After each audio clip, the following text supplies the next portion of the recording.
So I have this tool called JigIt, which is an existing tool, which makes it easy to solder PCBs, solder electronic components onto PCBs. So the way it works is that it holds the electronic components on the PCBs in place, and it generates a 3D printable model for this. So this already exists and makes it painless to actually uh, solder stuff like single pin bar headers, and everything is like kind of very perfect. I mean, the orientation of this is fine. It directly works on KiCad board files.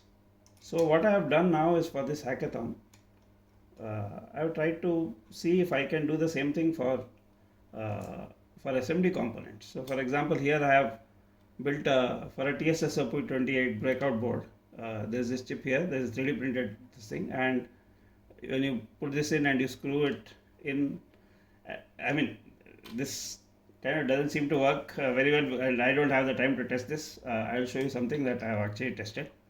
So as a sample, here's another one. So this uses the perma board, and I'm just showing stuff here which is open. There's one LED here, and there's one space, one resistor. This is the kind of 3D printable models that it generates. So what you do is, then actually this is the same size PCB, but the model inside is different. There are like multiple LEDs which are kept there, but there are no resistors. So I don't have time in the video, so showing it this way. So once you do that, if you actually see it, there are LEDs inside this. Okay. So if you see, I touch it, it shows continuity. So the multimeter is set to continuity mode, and I am showing you this working, and the LED turned on there.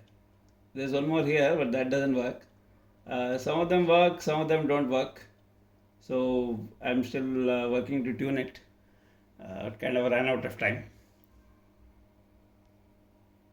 So in terms of future improvements, I think there's some dependency on the kind of component, the kind of materials, tolerances. So a lot of that work needs to be done, and of course many more components need to be tested.